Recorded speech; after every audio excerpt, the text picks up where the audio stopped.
पूजा, मंत्रतंत्र, जादूटोणा, अघोरी पूजा करून तुझं भलं करूया असं सांगून एका भोंदू बाबाने मांत्रिकाने अत्याचार केले, त्याची ही बातमी आहे. अशा बातम्या सतत येत असतात, पण आपल्या लक्षात घ्यायला पाहिजे की मंत्रतंत्र, पूजा अर्चा, अघोरी पूजा असल्या गोष्टींमध्ये काडीची शक्ती नसते. याचे एक ज्वलंत उदाहरण आपल्या कोल्हापुरात घडलं. करवीर आणि सातारा गादीचं भांडण. पेशव्यांनी करवीरला घेण्यासाठी करवीरच्या आसपास अनेक सरदार तयार केले. त्यातील एक सांगलीचे पटवर्धन. त्यांना आदेश आला, तुम्ही करवीरवर हल्ला करा. त्यांनी करवीरवर हल्ला केला.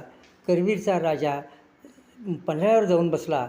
तेव्हा त्यांनी सगळं गाव तपासलं, पण त्यांना करवीरमध्ये संपत्ती सापडू शकली नाही. कोणतरी म्हणालं, त्या शंकराचार्यांच्या मठामध्ये संपत्ती आहे. तेव्हा पटवर्धनांनी पेशव्यांना विचारलं, काय करू? पेशवे म्हणाले, त्या मठावर हल्ला करा आणि संपत्ती मिळवा.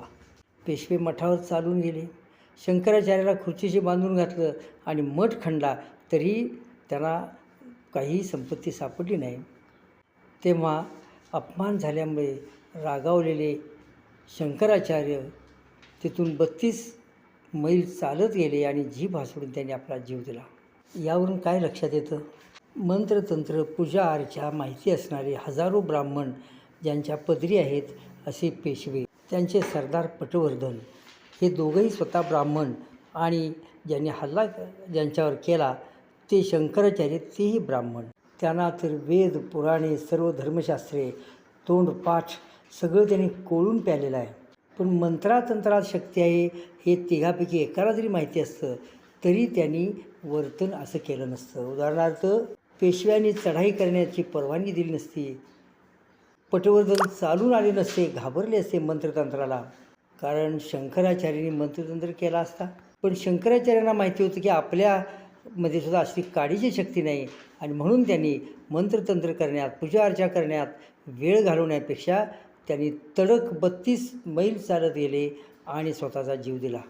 मंत्रतंत्रात शक्ती असती तर सर्व मांत्रिकांना देशाच्या सीमेवर रक्षणासाठी नेमलं असतं. तेव्हा आपण लक्षात ठेवूया, मंत्रतंत्रात काडीची शक्ती नसते. आणि एक महत्त्वाची गोष्ट म्हणजे, अशा तऱ्हेनं कोणी मंत्रतंत्र कोण फसवत असेल तर अंधश्रद्धा निर्मूलनाचा कायदा झालेला आहे, जादूटोणाविरोधी कायदा, त्या कायद्याखाली त्यांना शिक्षा होते. आपण सजग राहूया आणि अशा तऱ्हेनं आपण फसायचं नाही, इतरांना फसवू द्यायचं नाही. कोणी सापडला तर त्याला कायद्यामध्ये पकडायचं. जय विज्ञान.